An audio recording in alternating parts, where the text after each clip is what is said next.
Episode number 31.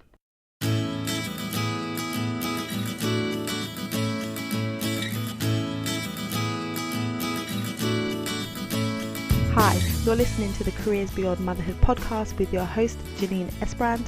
I'm here to help working mums like you to thrive in your careers and in motherhood. I share tips, strategies, and inspirational conversations with awesome women to help reduce the struggle in your juggle. Time for a say, Mummy. Hello, and welcome to today's show. Before we dive in, there's a few things I want to share with you. So last month, I did a 30-day Q&A series on my Facebook page. So I did a Facebook Live video every day, and I was answering questions about job searching, about returning to work, about changing career direction, about launching your own business, and about work-life balance. Now, my plan was to strip out the audio from each of those videos and share them with you on the podcast. Now, I've shared 2 already, but I'm not 100% happy with the audio quality from the videos. So I'm not going to continue to share them on the podcast, and instead I will be recording the same material in the future and be sharing it with you on the podcast. But in the meantime, if you want to access the videos, then I would encourage you to sign up for the 30-day video bundle that I've pulled together. So it's all the videos all in one place. You can just sign up and then you'll get access. So if you head over to the show notes, which is lightboxcoaching.com/episode 31, then you can click the link and sign up for the series. Okay, the other thing I want to tell you about is the Balanced Working Mum Challenge, which is kicking off tomorrow, the 9th of July 2018. The Balanced Working Mum Challenge aims to help you to create more balance in your working mum life. So we're going to be sharing 5 simple but really effective strategies that you can implement in your everyday life to help you achieve more balance. You're not going to have to spend a lot of time, but it's going to be really impactful. So I want to invite you to come and sign up and join us, because we're going through the challenge this coming week in the Careers Beyond Motherhood community, in the Facebook group. Every day we're going to be in there and we're going to be going through the challenge and sharing with one another. So if you want to come and join us, then please do head over to lightboxcoaching.com/balanced working mum challenge, and there's a hyphen in between each of those words. If you sign up, then I will see you on the challenge. Okay, on to today. So I'm really excited to share this interview with you. I interviewed this guest a while ago. So while I was still pregnant with my daughter, I interviewed her for the podcast. And then, as you know, I had to pause the podcast because managing everything when it came to life with 2 little ones and all of the other projects that I was working on just got a bit much. So I never had the chance to share this episode before, and so I'm happy that I'm getting to share it now, because there are so many golden nuggets in this episode. So I am interviewing Suzanne Brown, who is the author of an amazing book called Mompowerment: Insights from Successful Professional Part-Time Working Mums Who Balance Career and Family. So you guys know I'm all about empowering you and sharing with you tips and strategies on how you can do the juggle and do the juggle well. So Suzanne shares with us some amazing insights. So she interviews 100 women for her book about their experience of working part-time, and she pulled that all together to share an amazing resource. So on this episode, we dive into some of the things that she found out and uncovered through interviewing all of those women. Because here's the thing, after having children, a lot of us want to go back to work and work part-time, but we came from working full-time, so the transition to part-time work is quite different. So it's different when you are working part-time, and there's different challenges that come up for you as a part-time working mum.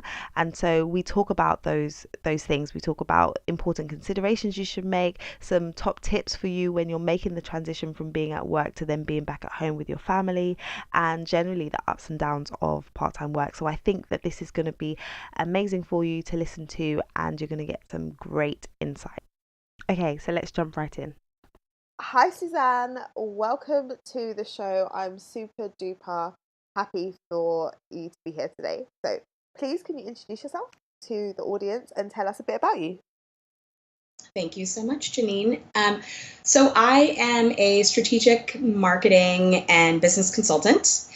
And most people are like, what does that mean? I work on very high level marketing strategies. So I help seasoned entrepreneurs with things like writing business plans or trying to figure out like the market potential for a new product or service. And then I help larger companies work with their marketing agencies. Okay. And then, like you, I have a portfolio approach to my career. And so I started working on a book about 4 years ago. And I interviewed more than 110 professional part-time working moms. And I'm writing a book to empower moms to think differently and kind of like a how-to of how do you actually transition to that approach to your career. Oh, and I'm a mom to 2 boys, and I have a great husband most days. You have a great husband most days. Yes. Other days he's not great, or he's not around. The other days he's he tries really hard to be supportive whenever he can. But some days they miss the mark. I love that. Most days I'm married to a really supportive husband, and then some days I'm like, man, you kind of suck, but that's okay. Okay, maybe a topic for a different episode. Very true. There's so much in what you said in your intro that I want to kind of dig into. Firstly, in terms of your career, like what you do on the marketing side, it'd be interesting to understand how you went from there to then the other side of your portfolio career. So I had worked at a marketing agency for the vast majority of my career. So I worked for 5 years at a marketing agency, and then I said, this is not working for me. Let me go get an MBA, which totally doesn't make sense. But I got an MBA because I wanted my life back, is really what it came down to. Marketing agency life, unlike Mad Men, is very glamorous and cool and whatever. But the reality is in life, it's pretty grueling and it's really tough and it's very demanding. And so I said, something has to give. Sounds like how it is being a lawyer. Like it looks all nice. And then when you get into it, you're like, this is very hard and very intense. Yeah, but people expect that of the law profession. It's like, oh yeah, there's like long days. You don't go into the ad world and think, I'm going to work 60 hours a week. Like, that's not at all what your expectation is, but it can be really hard. And I didn't necessarily have really good role models. I went back and I got my MBA. Man. And then I went and worked for a company that was supposedly very work-life balance oriented. It was an engineering firm, and that is a complete and total lie. So if you're a man, it was a great place to work. And so I ended up going back to the agency side, and I worked in a number of different roles. And about 5.5 years into that, we had our first child. And so I ended up scaling back to part-time. And about a year after that, I started working for myself. And I had done consulting on the side for about 7 years. So, some people call it like the side hustle. I had done that for years. And really what it came down to was I was not being paid enough. And so I said, here's the deal. You're not paying me enough. I'm going to go do consulting work. I need you to just bless this and let's just move on. And so they're like, okay, that's fair enough. And when I started working for myself probably about a year after I started working for myself, I kept getting all these questions on like, how do you do it? How does it work? How do you make money? How can you manage all the things? Like I was getting all these questions, and so I started looking, and I was having coffee with a friend. And so we said, there's gotta be a resource that we can, because she was getting the same question. She also worked part-time. And so we said, okay, there's gotta be a place where we can send people. Well, it turns out there's not. And so I said, well, I'm going to create a resource, in my free time. Yes. And so I started working on it, not really knowing what I was getting into, and not really knowing what I was asking moms to share. And so I just kept going and going. And the magical number that I had in my head was 100. Yes. not really understanding how hard that was going to be. That is a lot of people to interview. It is. It's a lot. And I ended up actually talking to more than 110. But I didn't really know, it didn't occur to me what I was asking people to share with me. Mm-hmm. Like, I mean, these women opened up their lives. I mean, they shared about like being on the verge of divorce and developmental delays with their children and their, a parent dying. Like, there were amazing, wonderful things, but there were also these really intense stories that I'm like, wow, that's not at all my experience. But, moms start working part-time for all kinds of different reasons. And so it's just kind of been a journey that started with a question, like, okay, where can I send them? Yeah. That's amazing that's how the journey kind of unfolded, and that you followed the path, because you could have just said, I don't really have the answers, but you're creating such an amazing resource that's going to be so rich with stories and inspiration. Because I think for a lot of people, when they transition from working full time to then having a family and then wanting to work part time, it's knowing that it's possible, or having the feeling that it's possible, that can allow people the permission to say, actually, I am going to work part time, and it's okay because I do want to spend more time with my family. But I guess for a lot of people that are in certain professions, legal professions and other professions, where they don't see role models doing it, they feel like, well, how would it work? So being able to go to your resource is going to be amazing. It's going to be so useful for people. So it's great that you've just followed through, even though I can imagine 100 interviews is pretty intense, like you said. I mean, even before I started actually working on the book, like the content of the book, I had already spent more than 10,000 hours working on it. I love that you actually thought to start clocking the time from the beginning as well. You like keeping track. It's great. So the saying is that you become an expert when you have spent 10,000 hours on a topic. Absolutely. And I kind of backtracked and figured out like, okay, how many hours have I spent talking to people? When you think about like the research that you do before you have those conversations and developing the template and like everything else, I mean, literally 10,000 hours of my time. What does your kind of typical day look like now? So now that you work for yourself and then you have this project, how do you plan out your day? How do you manage your time? Because it's different when you go to an office, even if it's part-time and 3 days a week, and you kind of got more structure. So what does it look like now? So start out the day, I wake up, I would say before everybody else, but that's not necessarily true because our boys often wake up before we do. I'm the first adult generally out of bed. And before I even get out of bed, I do like a check-in. So like, how am I feeling? Am I anxious? Am I grumpy? Am I super excited about something? Because even if you're super excited, that can be totally overwhelming for your kids. And so like, I just make a mental note of like, are there any adjustments I need to make before I even get out of bed? I love that. Yeah. And it's like a moment of self-care to start my day. Like before I even look at my phone or anything, right? Get out of bed, work on the boys' lunches, take one or both our boys to school, because my husband takes our younger son to school 2 days a week. And then and if I'm taking both boys to lunch, I generally get a workout in. Mm-hmm. Like I'll have like our toddler in the stroller between dropping off our first child and our second one. We'll just have at it. And even though their school is super close, their school is across the street. Their schools are across the street from each other, but there's still traffic. And so I just don't want to have to deal with that. So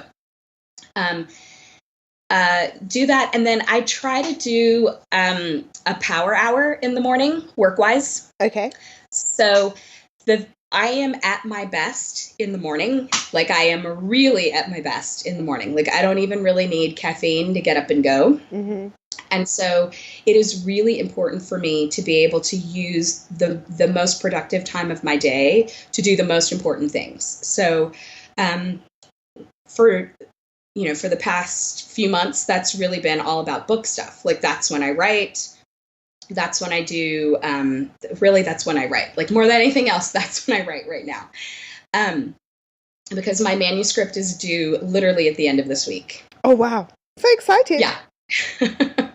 So, for the editor, I should say. But if I wasn't working on a manuscript, I would probably be doing some kind of strategy, something for a client. Mm-hmm. So like Power Hour, like what's the hardest part of all the things that I need to do, what's the hardest thing? And I kind of go after that first. Yes. When I'm like at my best, right? Instead of trying to check off a bunch of things on my to-do list and leaving that to the end when you're like, I've got nothing else to give. Like, I start with that. Yeah. Because it's going to get my best work. Yeah. Right. And it makes so much sense to have that awareness of when you work best, how you work best, what needs to get done with the most amount of energy. Because I think sometimes we just approach, like you said, the checklist of things that we need to get done, and you never really get to that big thing because you're trying to check off the small things so you can focus on the big thing. But by the time you do, you're probably not going to give it as much as you could have if you had tackled it first. So it's really good to get that level of, well, when do I actually work best? I know that for me, I work well in the evening, but my husband would not. That just doesn't work for him. He needs to sleep like really early. So he would just sleep from 8 o'clock every night if he could. What? I know. It's not even a recent thing. When we first started dating, we were at university. So I was 20, he was 20, I was 19, and I used to go hang out at his house, and at 8 o'clock he wanted to lie down and just close his eyes. So that's just him. I know. And that was it? He was done until the morning? Yeah, he would just go sleep, and I'm like, oh, I'm gonna leave now. Wow. That's amazing. I have never gotten that much sleep, like single, on vacation, like whatever. I know. And wow, okay. If I get that much sleep, it's too much. I can't. I'd wake up in the middle of the night and just... Yeah. But yeah, anyway, I digress. Sorry. Talking about productivity, but it's about awareness and knowing when you work best. Well, and I use specific methods as well. So I'm a big fan of the Pomodoro method. Yes, I've heard about it. Yes, so you work in 25-minute increments, and then you take like a 5-minute break. Mm-hmm. And so I kind of line up what it is that I want to be able to accomplish. And I naturally now work in 25-minute increments. Yeah. Like it's the way, like I've done it for long enough to where it's like, oh, look, I started at 8, it's 8:25. Like, it's just the natural way that my brain is like, I need a break. And that break can be anything. I mean, it can be like finding something to post on Twitter, or it can be like half unloading a dishwasher. Mm-hmm. So I kind of have the things that I need to tackle. And when I do my list for the day, even though I tackle the hardest things first, I tend to batch things. So if I try to get in the power hour, but if that's going to be 2 hours, then that's fine. Mm-hmm. But when I do my to-do list, it's everything that I have to accomplish. So it's not like, oh, here's the stuff for the book, and oh, on a totally different place, it's the stuff for my clients, and in a different place, it's the stuff for my family. Like, they're literally all a list. They're just kind of sectioned out. Okay. And then I break them down. So there are going to be some things that are, make the doctor's appointment for a 4-year well check, okay. Like whatever, for our son. And so that can be an easy thing that I can do in that 5 minutes. Right. So that way it's literally like fully productive time instead of, okay, well, I've got 5 minutes, so what am I going to do? Spend like 5 minutes trying to figure out what to do in the 5 minutes. Exactly. For the next 5 minutes. Like, I don't have time for that. And so it's very much like, when I am working, I am working. Like, that is it. There is no relaxation time. Because I just don't have time. Yeah. Like, but I get playtime with my boys in the afternoon. I mean, once I go to pick them up, like, my day kind of shuts down until the evening. Yeah. I think when you know that you've got restraints around your time and you're just super intentional, you get so much done. So when you do work part-time and you know you have to leave the office at 5 o'clock, you don't have the time for the chit chat that you used to have, and just waste. You're just there to just get things done. And it's amazing, yeah, how much you could accomplish when you're actually conscious that you don't want to waste time. I will say, though, I am very intentional with the chit chat. Like there is always an end in mind. And I'm a really strong believer in network where you are. Mm-hmm. So instead of going and finding a networking event, it's like talk to your colleagues at the office and be very specific. Okay, this week I'm going to set up one coffee date with someone who I haven't dealt with before.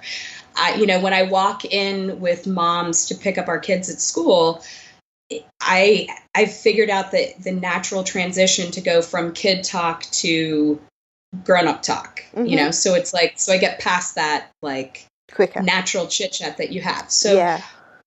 So, I mean, it's kind of like what you're saying, like, you're very intentional with your time. Yeah.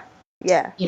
So, but that way I can fit in the fun stuff when I want to, like a lunch date with my husband or with one of my girlfriends at a new restaurant or whatever. Like, I have built it in, Yeah, totally. I love it. It's great, and I think it applies well when you're working for yourself, if you're at home and just having to be disciplined, but also when you're working in an office and you're trying to be productive and get the most out of the time that you have to spend there.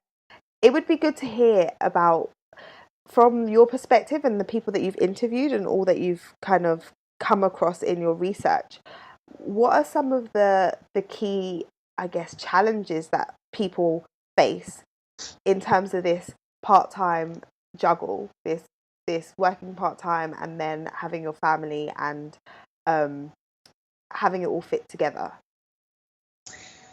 So in my situation, my biggest challenge is really kind of keeping it all together in one place, right? Mm-hmm. Like, it's managing all the things in one go. Yeah. And it's largely, the clock works against you. Like, I have a lot I have to accomplish. And honestly, when someone gets sick, it really sucks. Like, that can push things back dramatically if they're out of school for 2 days. Yeah. Because I am bad and I have not built in the downtime. Like, the downtime for me is the weekend. Like, and the downtime is the afternoon. It's not built into like days. Right.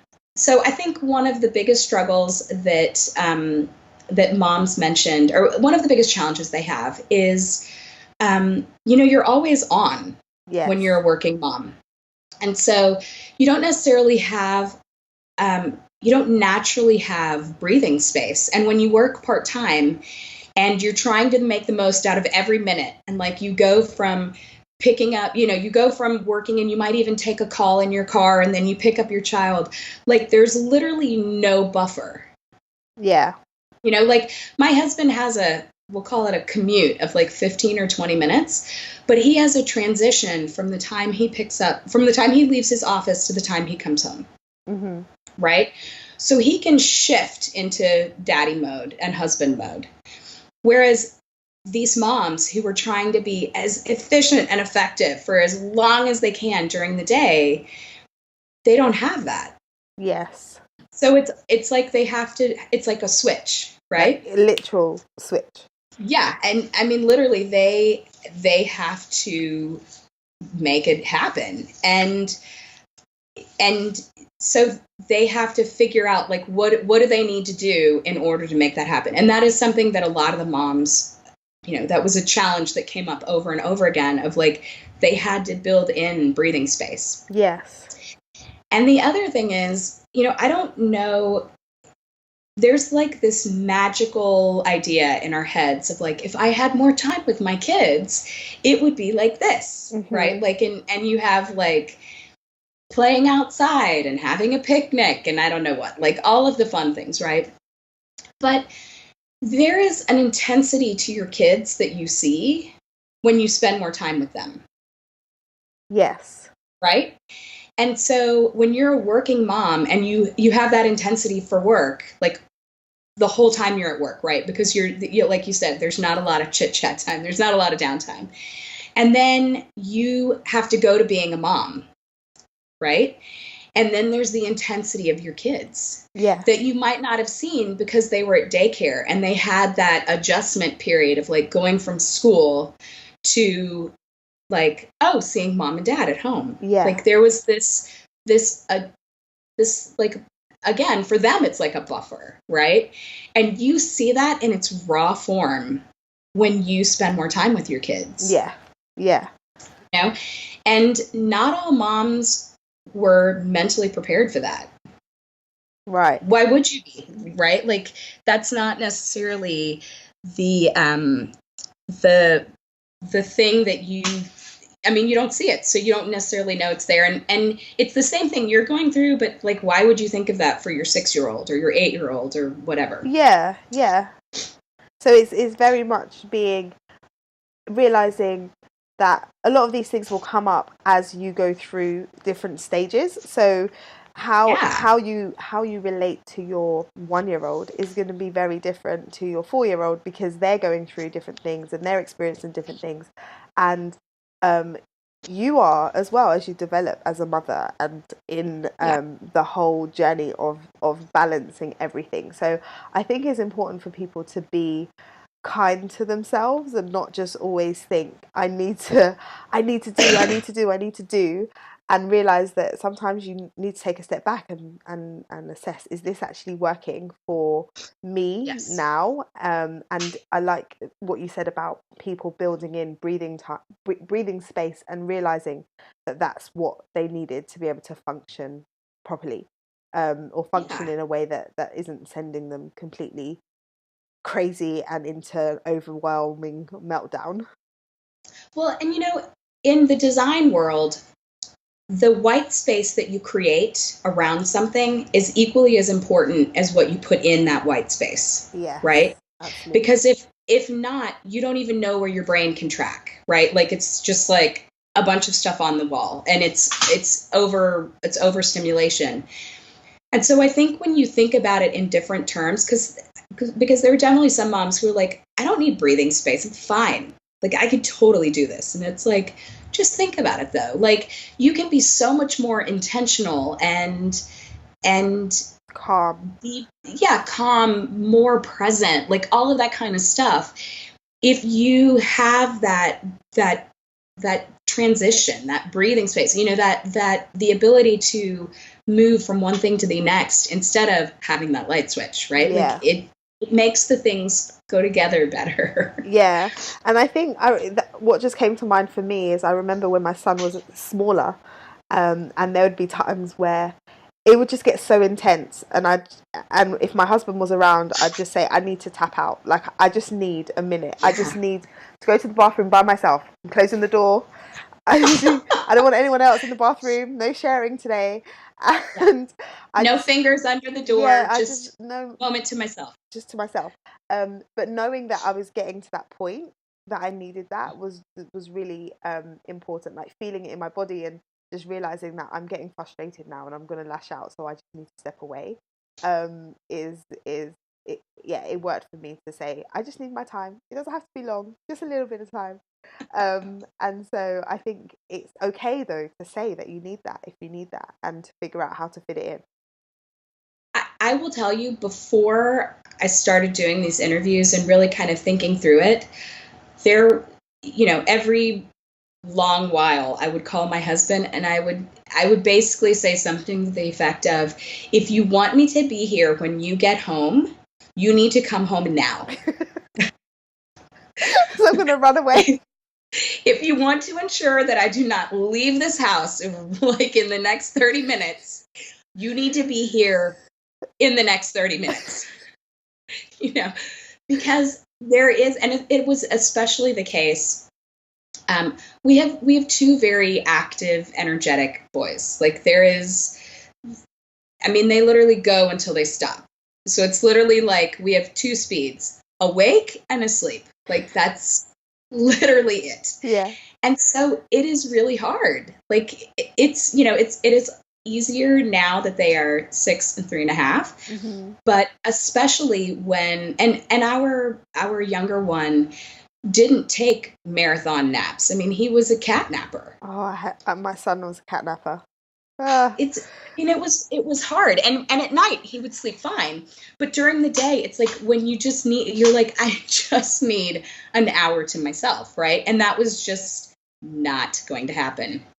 And so it just kept building and building and building. And then when I had a few moms talk about like this concept of breathing space, because they had been doing this part-time thing longer than I had, I'm like, that's what I don't have. Yeah. I don't have the built-in buffer, And so for me, the buffer is when I go to pick up our boys. And so I have that I take that as my moment, right? Like I try not to have that as like one more call, or whatever. Like it's only like 10 minutes, but it's 10 minutes where I can turn on like public radio and listen to an interesting interview or blare music in the car that I would never have that loud because it bursts their eardrums. Like, like rock out to the car and hope nobody's watching you dance. Like, to the music in the car. Like, it's just, you use it as your moment. Yes. But it took me a really long time to get there. Like, I was like, I don't know what I'm missing. Anyway. No, it's awesome. I think it's really valuable for people to think in that way and to think about what you need and how you can make small adjustments. Sometimes it doesn't have to be a major shift that can make a huge difference to your mood and the way that you're just feeling like you're managing everything. I mean, it's so true. And I think it's the small things that can make a huge difference. Yeah. It really is. Absolutely. They don't have to be like huge mind shifts. Like it can be small things. You wouldn't think 10 minutes can make a huge difference in your life, but it does. Yeah, absolutely. I love inspirational quotes. Wanted to see if you have any that you like. So I have two. One, I have a professor told me years ago, and it has always stuck. And that is everything is a baby step to something else. Love that.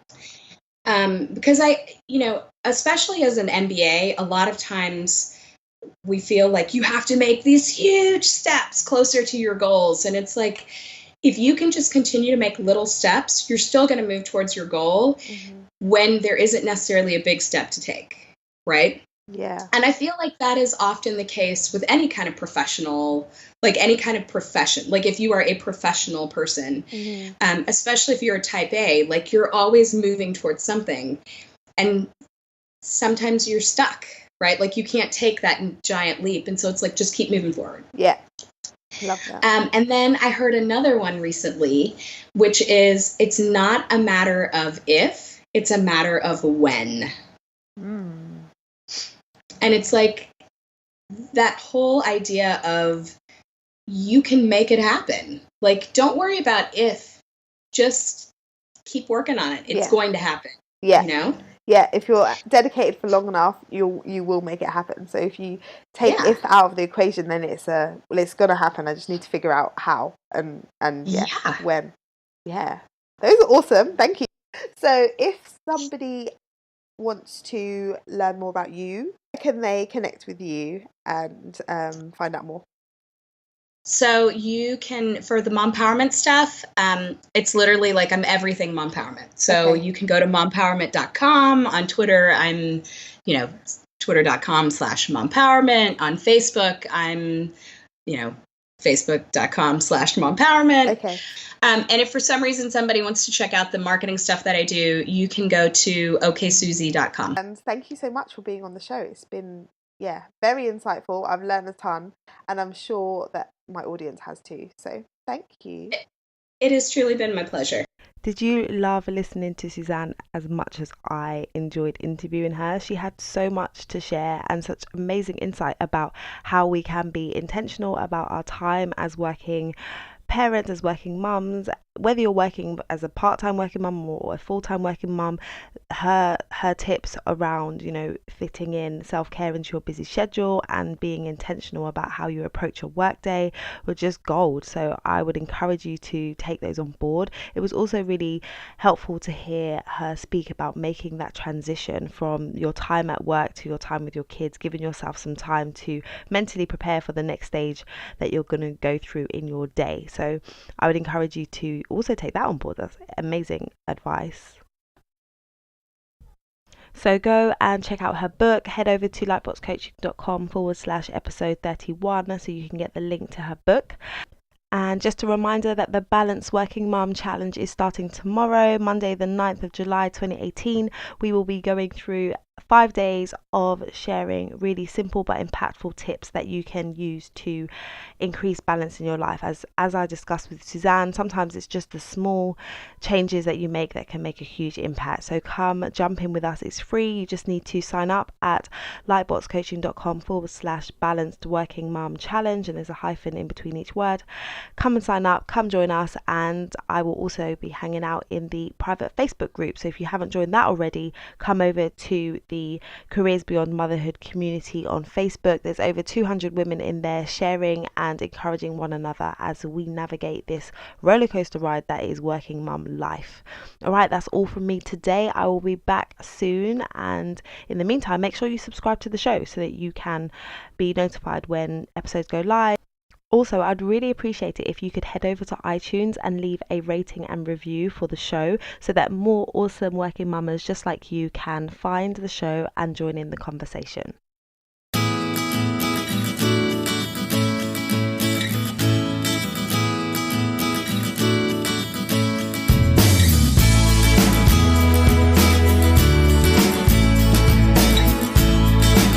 This podcast features music from Sound.